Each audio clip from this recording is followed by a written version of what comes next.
Bismillahirrahmanirrahim.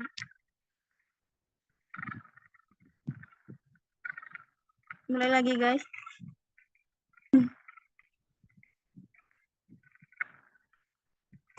Udah.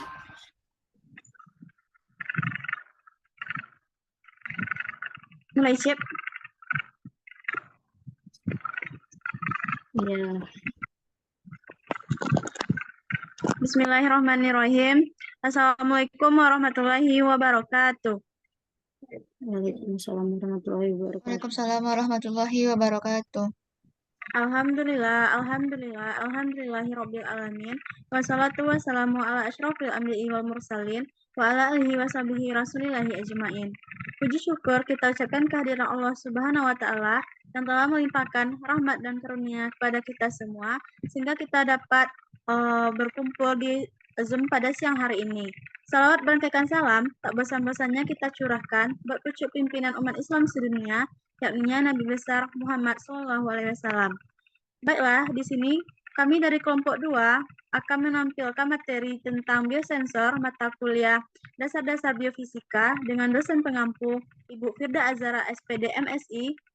Sebelumnya, izinkan perkenalkan anggota kelompok terlebih dahulu.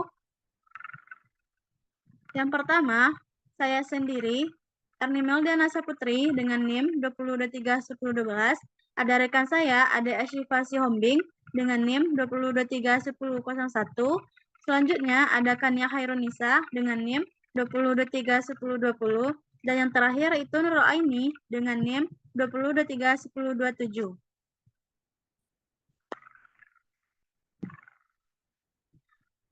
Baiklah, pada pembahasan tentang biosensor ini, ada beberapa topik yang akan kami bahas. Yang pertama yaitu definisi biosensor, yang kedua prinsip kerjanya, yang ketiga komponen biosensor, yang keempat jenis biosensor, dan yang kelima case study yang akan kami dalami yaitu tentang biosensor pendeteksi COVID-19.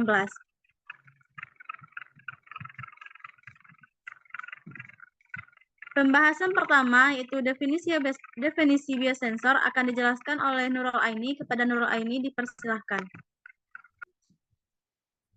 Baik, terima kasih kepada moderator. Nah, untuk materi yang pertama kita akan membahas tentang definisi biosensor. Nah, biosensor itu pertama kali diperkenalkan di tahun 1962 oleh Clark and Lewis yang telah mengimobilisasi enzim glukosa oksidase (GOD) dengan membran semipermeabel yang kemudian dialisis pada permukaan elektroda oksigen dengan tujuan untuk menghitung langsung konsentrasi sampel secara amperometri. Next.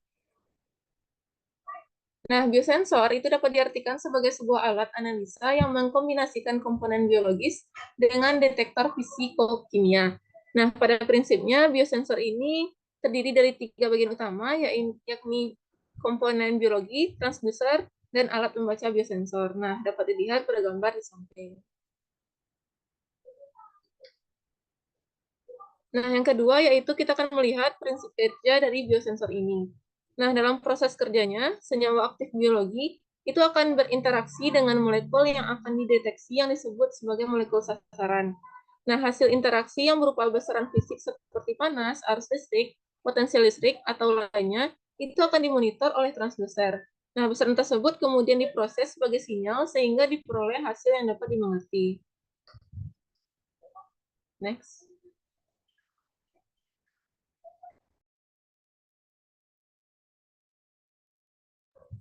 Nah, contoh yang paling umum dari biosensor ini yaitu pengukur gula darah yang menggunakan enzim glukosa oksidase untuk memecah gula darah.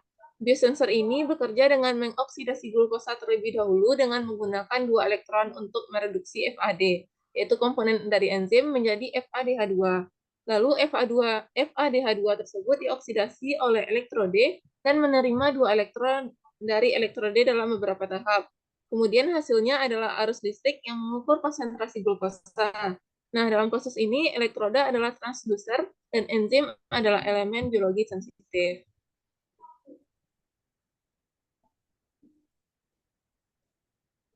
Nah, pada dasarnya, biosensor itu terdiri dari 3 unsur, yaitu unsur biologi, reseptor biologi, kemudian ada transducer, dan sistem elektronik untuk memproses sinyal.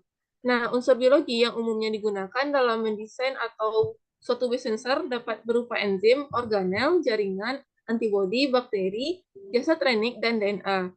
Unsur biologi ini biasanya berada dalam bentuk termobilisasi pada suatu transducer. Nah, imobilisasi sendiri itu dapat dilakukan dengan berbagai cara, baik dengan absorpsi fisik, dengan menggunakan membran atau perangkap matriks, atau dengan membuat ikatan kovalen antara biomolekul dengan transducer. Nah, untuk transducer yang banyak digunakan dalam suatu biosensor adalah transducer elektrokimia, optoelektrokimia, optoelektronik, kristal piezoelektronik, field effect transistor, dan temistor.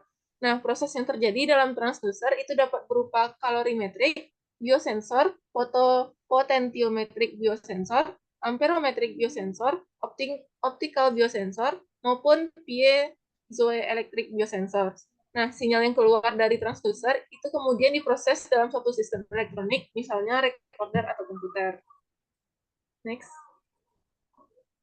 Nah, ini merupakan skema umum dari biosensor. Itu ada biomechanical recognition reaction, kemudian masuk ke tahap biomolekul, yaitu enzim antibodi mikroba, DNA, kemudian terjadi proses immobilization, kemudian lanjut ke tahap berikutnya, yaitu transducer.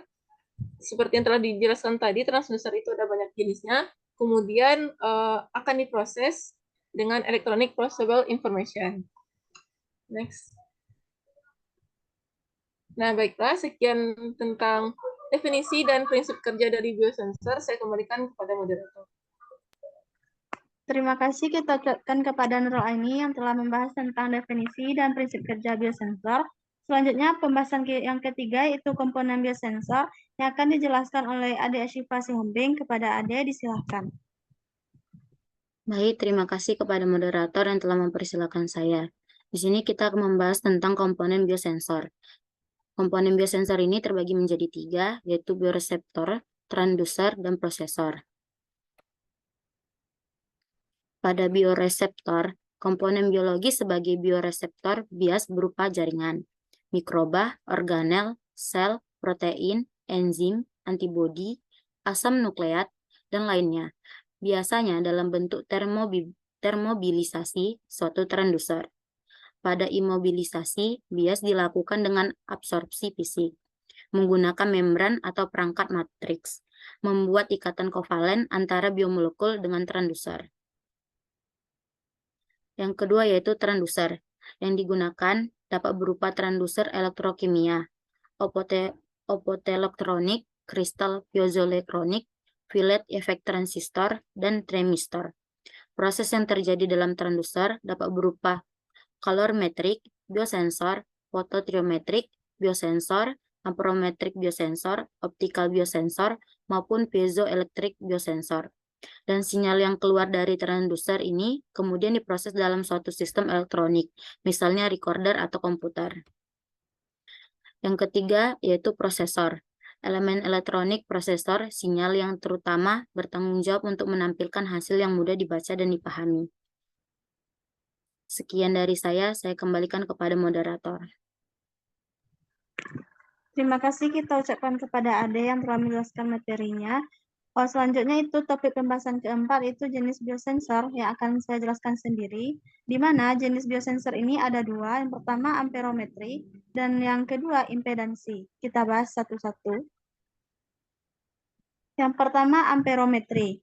Nah, biosensor amperometri merupakan biosensor elektrokimia. Pada umumnya, biosensor amperometri ini menggunakan elektroda karbon screen printed karena lebih stabil, murah, disposable, dan dapat digunakan untuk volume dalam jumlah kecil. Nah, biosensor amperometri lain yang banyak digunakan adalah contohnya untuk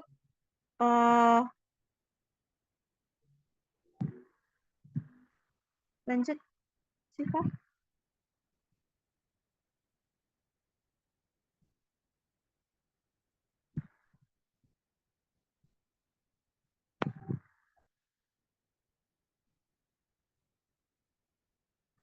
Nah, biosensor amperometri lain yang banyak digunakan itu pada kasus HIV. Nah, selanjutnya yang kedua itu impedansi, di mana biosensor impedansi elektrokimia adalah untuk mendeteksi virus pada umumnya dikembangkan menggunakan lapisan monolayer dan polimer konduktif pada permukaan elektroda. Nah, skema biosensor impedansi yang dikembangkan dengan mengimobilisasi antigen pada lapisan monolayer.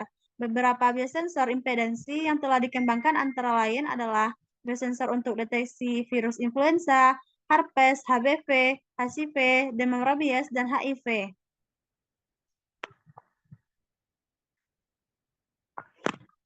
Nah, itu adalah jenis biosensor yang dapat saya jelaskan.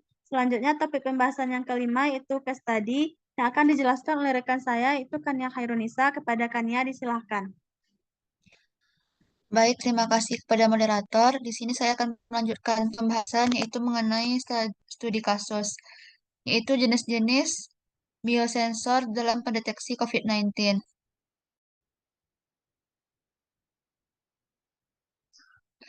Nah, yang pertama itu PCR atau Polymerase Chain Reaction. Dapat teman-teman lihat pada gambar, PCR ini merupakan alat pemeriksaan laboratorium untuk mendeteksi keberadaan material genetik dari sel, bakteri, ataupun virus. Saat ini, PCR juga digunakan untuk memastikan apakah seseorang terinfeksi penyakit COVID-19 atau tidak. Keberadaan DNA dan RNA akan dideteksi oleh PCR melalui teknik amplifikasi atau perbanyakan. Dengan adanya PCR, keberadaan material genetik dari beberapa jenis penyakit akibat infeksi bakteri ataupun virus akan bisa dideteksi dan akhirnya bisa membantu diagnosis untuk penyakit tersebut.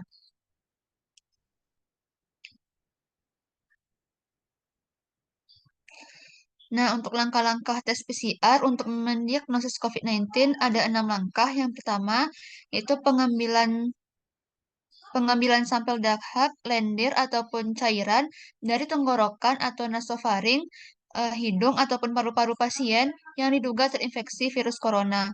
Yang kedua, dilakukan dengan mengusap atau swab hidung dan tenggorokan selama sekitar 15 detik. Lalu selanjutnya, sampel dahak akan diteliti di laboratorium. Nah, yang ketiga, pendeteksian virus ini diawali dengan mengubah RNA yang ditemukan di sampel menjadi DNA. Proses mengubah RNA virus menjadi DNA dilakukan dengan enzim reverse transcriptase. Dan yang keempat yaitu teknik pemeriksaan virus RNA dengan mengubahnya dulu menjadi DNA dan mendeteksinya dengan PCR disebut reverse transcriptase polymerase chain reaction atau RT-PCR. Yang kelima, setelah RNA diubah menjadi DNA, barulah alat PCR akan melakukan amplifikasi atau perbanyakan materi genetik ini, atau dikenal juga dengan istilah city value, sehingga bisa terdeteksi. Dan yang terakhir, jika mesin PCR mendeteksi RNA virus corona di sampel dahak atau lendir yang diperiksa, maka hasilnya dikatakan positif. Nah, untuk biosensor yang kedua yaitu antigen, dapat teman-teman lihat pada gambar. Nah, tes antigen adalah tes imun yang berfungsi untuk mendeteksi keberadaan antigen virus tertentu yang menunjukkan adanya infeksi virus saat ini. Nah, rapid test ini biasanya digunakan untuk mendiagnosis patogen pernafasan seperti virus influenza dan respiratory syncytial virus. Nah, swab antigen ini adalah metode diagnosis COVID-19 dengan mengambil sampel cairan dari hidung atau saluran pernafasan bagian dalam. Nah, kemudian cairan tersebut akan diuji pada suatu alat khusus. Jika antibodi mengikat antigen coronavirus, garis berwarna muncul tes yang menunjukkan adanya SARS-CoV-19.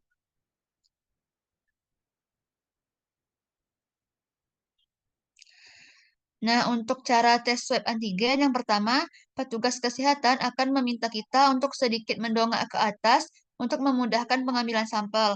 Nah, yang kedua, swab yang steril akan dimasukkan ke hidung bagian dalam dan diputar beberapa kali untuk mengambil cairan. Yang ketiga, cairan yang sudah berhasil diambil akan dimasukkan ke dalam tabung ekstraksi. Lalu tabung tersebut akan ditutup dengan rapat. Yang keempat, beberapa cairan sampel yang sudah disimpan dalam tabung akan diteteskan ke alat uji.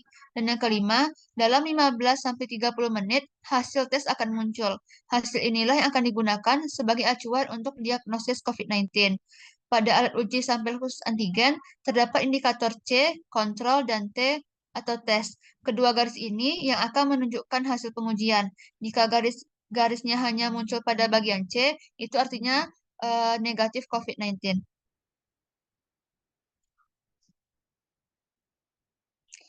Dan yang terakhir, biosensor pendeteksi COVID-19 yaitu antibodi. Dapat teman-teman lihat pada gambar. Tes antibodi ini adalah pemeriksaan serologi antibodi terhadap SARS-CoV-19. Nah, berbeda dengan pemeriksaan rapid test antigen yang menilai adanya antigen virus, pemeriksaan rapid test antibodi yaitu menilai ada atau tidaknya antibodi yang dibentuk oleh tubuh akibat respons imun tubuh terhadap virus SARS. Nah, pemeriksaan rapid test antibodi ini menggunakan sampel darah yang bisa diambil di jari atau sampel yang berasal dari serum darah. Pemeriksaan rapid test ini dapat dipakai untuk screening pasien yang terinfeksi COVID-19, namun tidak dapat dipergunakan sebagai metode diagnostik COVID-19.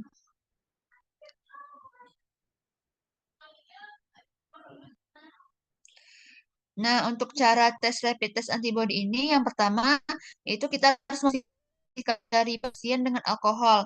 Yang kedua, menusukkan jarum ke ujung jari pasien untuk mengeluarkan sampel darah. Yang ketiga, meneteskan sampel darah ke alat rapid test. Dan yang terakhir, meneteskan cairan pendeteksi antibody ke alat rapid test yang sebelumnya telah ditetesi sampel darah pasien. Nah, untuk hasilnya bisa positif atau reaktif, ataupun negatif atau non-reaktif. Nah, berikut merupakan rinciannya. Jika IgM positif dan IgG positif menandakan adanya infeksi yang aktif, diperkirakan terjadi sekitar 3 minggu sebelum tes. Yang kedua, jika IgM positif dan IgG negatif menandakan adanya infeksi yang aktif, diperkirakan terjadi sekitar 1-3 minggu sebelum tes. Nah, tiga, jika IgE negatif dan IgG positif menandakan adanya infeksi yang sudah tidak aktif, diperkirakan terjadi lebih dari 3 minggu sebelum tes. Dan yang terakhir, jika IgM negatif dan IgG negatif, bisa berarti pasien tidak terinfeksi atau sudah terinfeksi tapi antibodinya belum terbentuk. Nah, berikut merupakan perbedaan dari ketiga biosensor tersebut. Dapat dilihat yang pertama yaitu rapid test antibody, yaitu untuk mencari antibody terhadap COVID-19. Yang kedua, rapid test antigen yang berguna untuk mencari protein virus corona. Dan yang terakhir yaitu tes PCR, yaitu mencari genetik dari virus corona.